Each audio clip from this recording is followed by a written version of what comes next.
Our world is full of diagrams. Graphic representations of everything from the solar system to the hidden origins of life. They have a unique ability to express complex ideas simply, and an intellectual and artistic beauty that has the power to inspire awe and change our perceptions.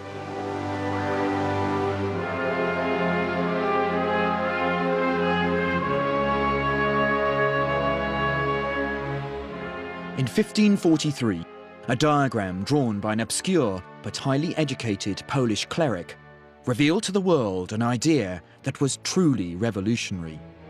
A universe, not with the Earth at its centre, but the Sun. His name was Nicholas Copernicus, and he's revered today as the inventor of modern astronomy. And here he is in a rather romanticised 19th century painting, surrounded by the tools of his trade. Tools that helped him to create this extraordinary diagram, which is as pertinent today as it was 500 years ago. And it was this diagram that helped him to answer some of the biggest questions on the scientific books. What does the universe look like? How does it work? And where, crucially, are we in it?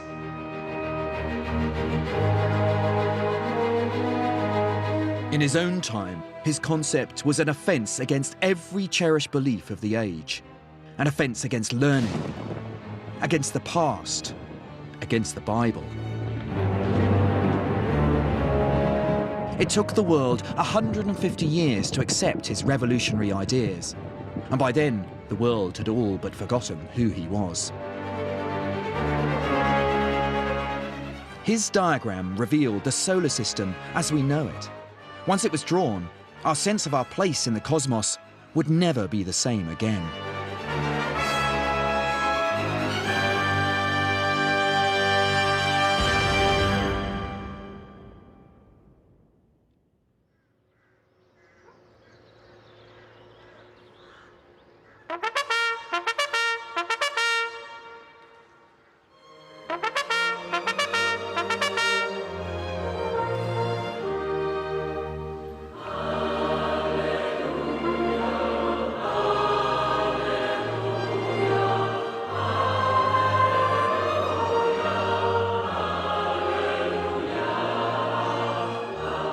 At the cathedral in the town of Frombork, in northeast Poland, I'm witnessing an extraordinary event.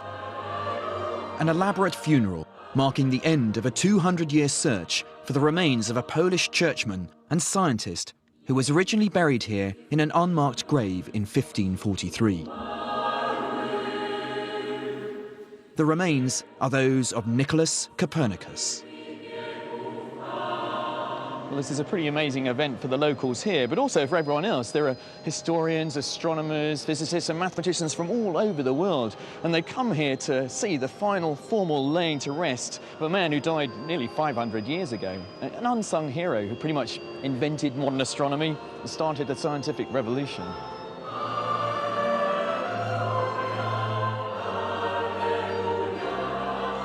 Copernicus's world-changing book was De Revolutionibus Orbium Coelestium, on the revolutions of the heavenly spheres. By the time it appeared in print, he was already on his deathbed.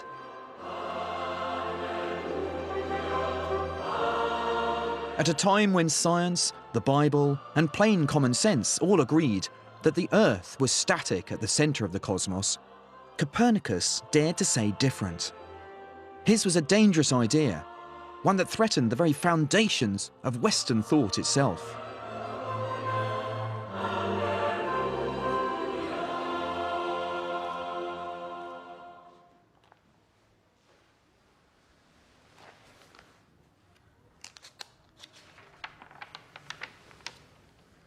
This book represents Copernicus's life work, but it's the diagram at the beginning of the book which captures in an instant what the whole book is about. Now, I've known about this diagram for a long time, but this is the first time I've actually seen it in reality, and it's really rather beautiful. What this book is all about is the fact that this is a universe, not the Earth at the centre, but the Sun. And here we see the planets going around in concentric circles. The Earth is right out here, Saturn right at the edge. I think it's hard for us to realise today quite how revolutionary an idea this would have been at the time. Copernicus certainly realised he was afraid to publish the diagram. He was frightened of the scorn he'd get for the absurdity of such an idea. His diagram shows the planets, each numbered and named in Latin, moving round the Sun in circular orbits. It was a vision of the heavens that no one in the world had ever seen, one that flew in the face of the most fundamental ideas about the universe. For over 2,000 years, men had believed that the Earth was static at the centre of the cosmos, with the Sun and planets moving around it.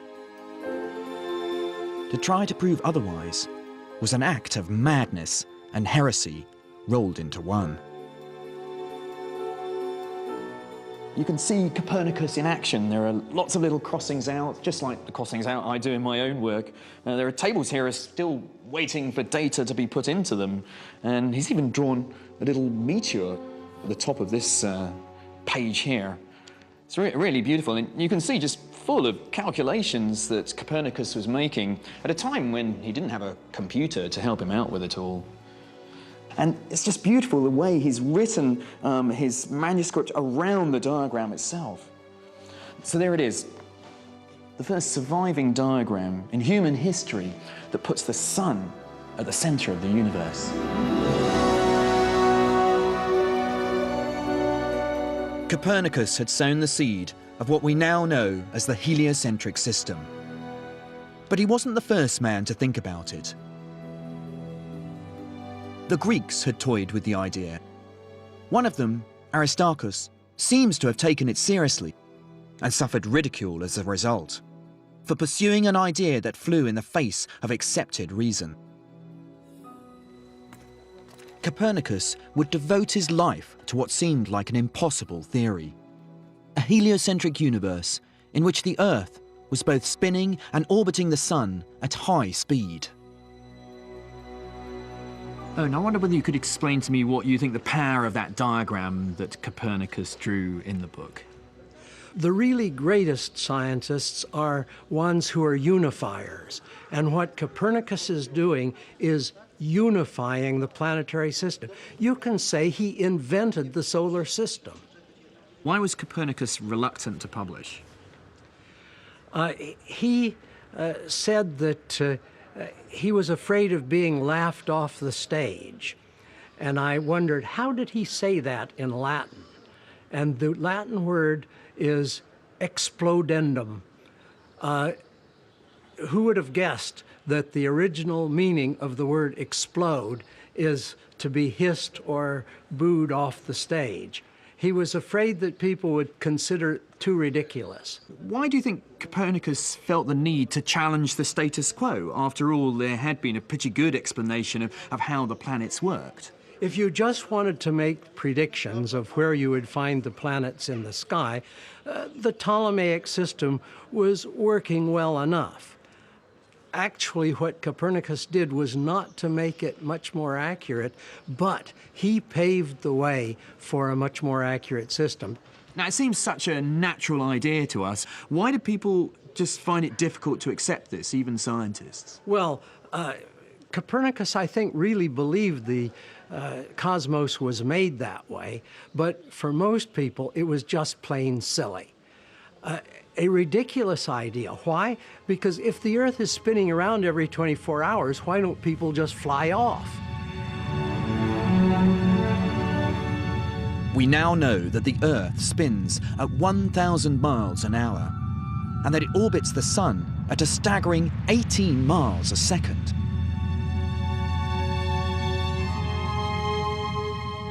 Copernicus was the first person in history to identify this double global movement of spin and orbit. It was an extraordinary insight, but one that he couldn't prove.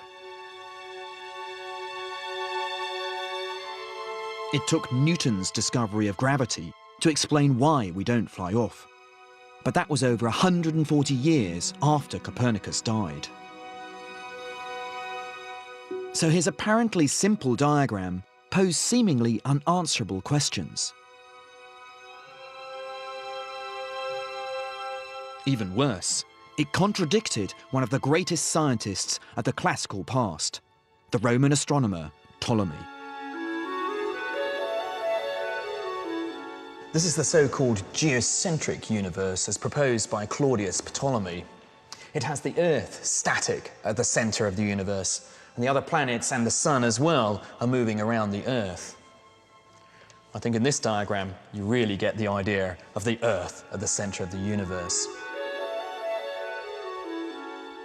Ptolemy had been dead for 1,000 years when Copernicus was born, but his ideas were still considered as gospel truth.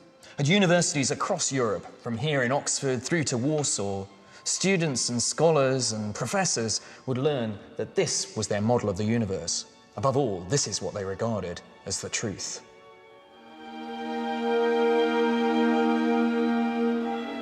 But the truth came at a price. Ptolemy had to make sense of the whole range of planetary movements as seen from his static Earth.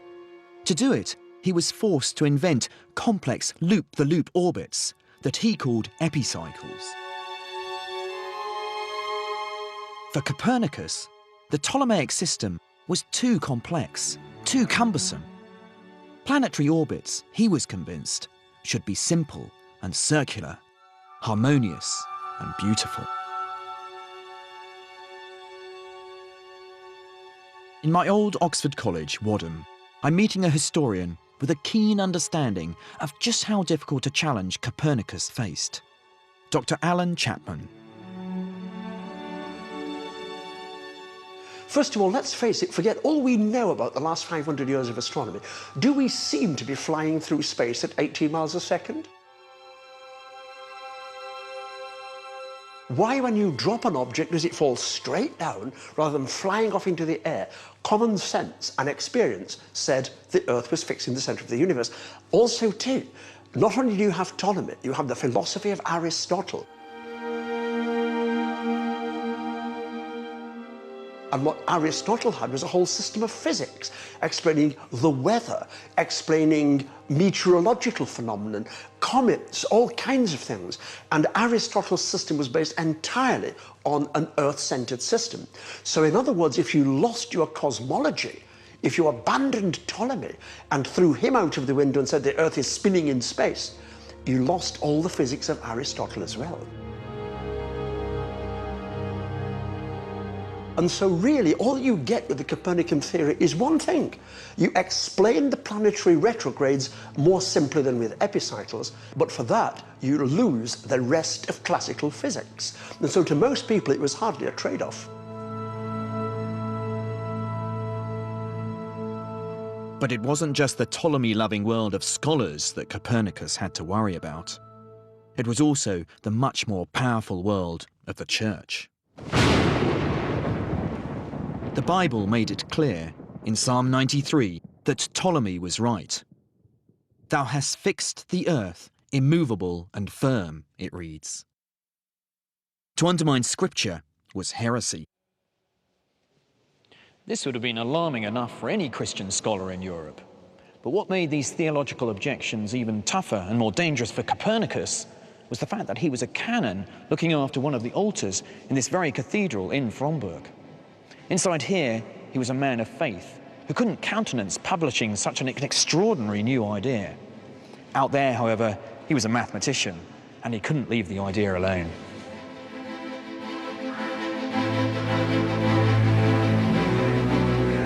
Copernicus moved to Fromberg around 1510. He was then in his mid-30s, an educated man, a graduate of the universities of Krakow, Bologna, and Padua. He had degrees in law, divinity, and medicine, and spoke several languages. He would spend the rest of his life here, a servant of the great cathedral, where his uncle held the powerful post of bishop.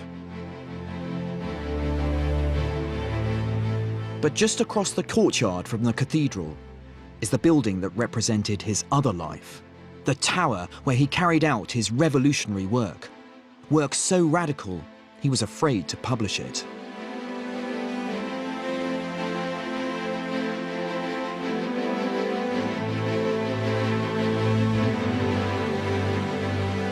During his time in Fromborg, Copernicus made many observations of the night sky, using instruments like this one here, called an armillary sphere. What he would do is to line up this circle with something called the ecliptic, which is the motion that the sun makes through the sky.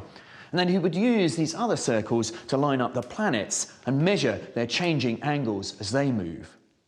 This is actually a piece of old technology. Even the ancient Greeks would have been using this one. Copernicus believed that Ptolemy's explanation for the motion of the planets through the sky was just too complicated, too unwieldy to be true. Copernicus believed that there must be a much more elegant, beautiful solution for the observations that he was making. In fact, many scientists, me included, believe that that desire for simplicity and beauty often leads to the truth. Drawing the diagram, he began to see the simplicity and beauty he sought. Each planet on a uniform circular orbit around the Sun. It was a radical new system for the whole universe. But the diagram's consequences seemed unthinkable. Earth was ousted from its unique central position and hurled millions of miles out into the dark void of space.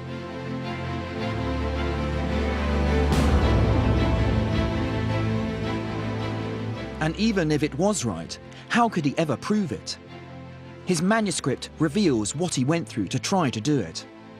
He begins with a description of his heliocentric universe. But almost all the pages in this extraordinary work are not about words, but numbers. Because the key for Copernicus was mathematics. As a mathematician, it's these pages full of calculations, theorems and geometric drawings that I find really exciting. It's these that underpin the diagram. Here's Copernicus, the mathematician, working out an incredibly abstract mathematical problem. It was a scientific number-crunching exercise on an epic scale. He took the data from thousands of years' worth of previous astronomical observations, combined it with his own, and painstakingly recalculated all the planetary positions to see if his bold new theory fitted the facts. And the more he worked, the more he became convinced that he was right.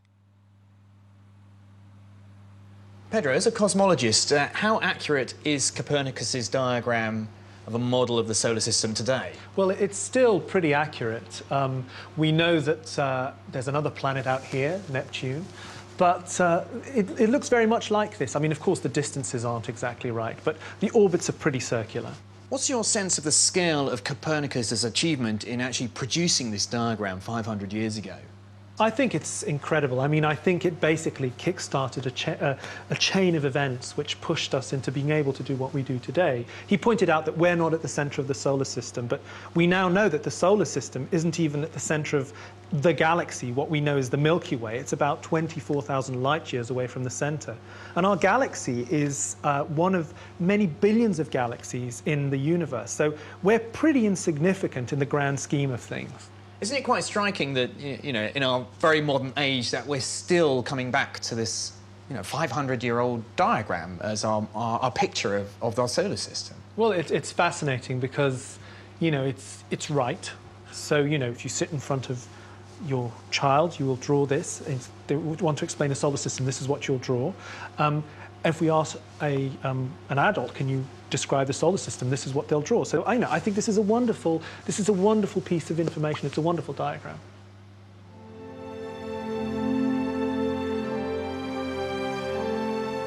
But Copernicus's extraordinary diagram might never have seen the light of day. By 1540, he was 67 and had been working on his sun-centered cosmos for over 3 decades. But still, he was afraid to publish. In that year, however, the arrival in Fromborg of a young German mathematician changed the fate of Copernicus and the diagram forever. His name was Georg Rheticus. We don't know for certain how Rheticus even found out about this startling new theory. The now elderly Copernicus had produced a handwritten pamphlet, never published, which he distributed amongst friends. Perhaps Rheticus had heard about this. However he found out, Rheticus has gone down in history as the world's first Copernican. In fact, in 1540, he was probably the world's only Copernican. But Rheticus had come here with a purpose, to persuade Copernicus to publish. After decades working alone, Copernicus finally had a student and supporter. Perhaps Rheticus gave the old man courage, because eventually the young German left Fromburg with the manuscript and permission to publish. Soon, it was in print. And here it is. Once the ink had dried on the diagram, the way we viewed ourselves and our place in the universe changed forever. Legend has it that the last pages of the printer's proofs were placed in Copernicus's hands just before he died. So, as he departed the world, his revolutionary book, representing his whole life's work, arrived. And what did the world make of it? Some were appalled. The Protestant firebrand John Calvin is said to have asked, "Who will venture to place the authority of Copernicus above that of the Holy Spirit?" And the trouble didn't end there. In 1616, the Inquisition placed the book on its index of prohibited books and issued 10 instructions about how the book should be amended to meet theological requirements. By inserting words like hypothesis, they practically neutered the potency of this book, changing it from being a description of physical reality into being just some theoretical, abstract game. Copernicus wasn't hissed off the stage. He was frog-marched out of the theatre.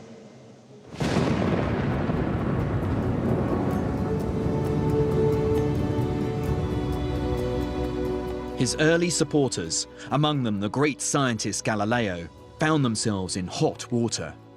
He was accused of heresy and placed under house arrest for supporting Copernicus's ideas. But as the scientific revolution got underway, the once heretical diagram began to enter the mainstream. In 1660, this elaborate celestial atlas by mapmaker Andreas Cellarius turned the diagram into high art, with the smiling sun, the planets rendered in lavish beauty, and Copernicus himself immortalized on the page. But it took Isaac Newton's discovery of gravity nearly 150 years after Copernicus died to finally convince the world that he was right.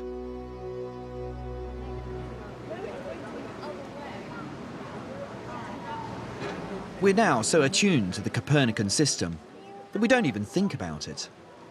But the remarkable Space Signpost in the Science Centre at Bristol is designed to make us do just that.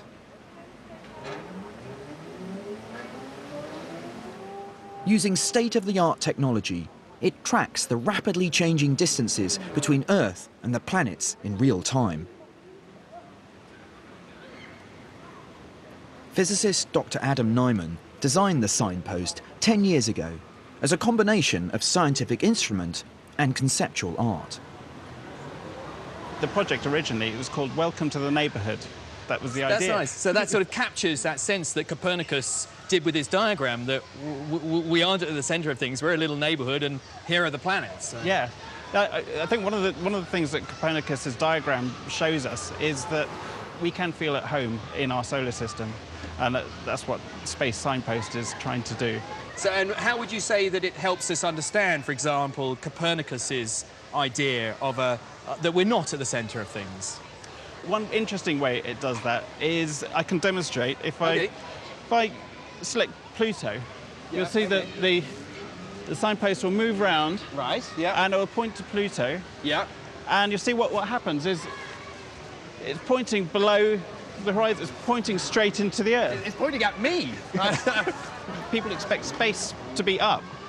And, nice, and things in space should be up. And then they realise, well, actually, we're on a round planet, and space is all around our round planet. And so the quickest way to get to Pluto at the moment it's through the Earth and out the other side. That's right. Very so interesting. that's the... Yeah, and now interesting is it is moving constantly, which is, I guess, also something that Yeah. There we are, Pluto moving again. I suppose, is that something that people get out of it, that sense that we aren't in a fixed universe, but a dynamic one? It is, that's another thing. If I make it point back to Mars, you can see when it gets there, Yes. we can see these numbers. So it's 236,423, 465 kilometres. That's changing really very fast. That's really fast. I mean, it's hundreds of kilometres being added. Yeah, every second or so. And that comes as a surprise to people. People have an expectation that things in space are pretty much static, that they stay. So Space Signpost turns the universe into a dynamical universe. So that's one of the surprises. And I guess that in a way that Copernicus's diagram sort of gives a very static view, a sort of snapshot, but this is like almost animating Copernicus's diagram. Yeah, it's easier for us these days. Yes. Today, our notion of space still owes everything to Copernicus and his diagram. And 500 years after it was made, the man himself is finally receiving the honour that never came to him in life.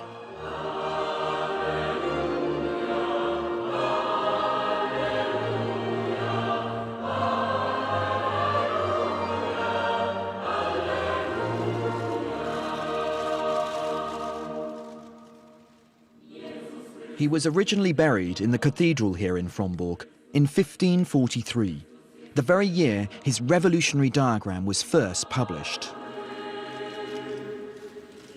We don't know why his grave was never marked. But since 1802, devotees of his work and life have been searching for his remains. Finally, in 2008, a skeleton was found. And miraculously, so were some hairs inside one of the books in Copernicus's library. A DNA comparison proved a match, and a 200-year search was at an end.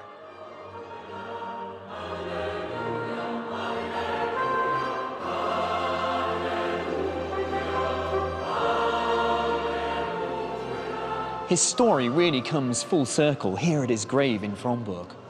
It was a genuinely moving experience to see the final laying to rest of such an iconic figure in the history of science. Although the man is now just bones in a box, the diagram which sits above his grave will live forever. It's a diagram which changed our understanding of the nature of the universe and our place in it. That his diagram still speaks to us now is testament to his achievement. A diagram drawn half a millennium ago, not far from this very spot, that captures an essential, beautiful truth that to this day we have not bettered.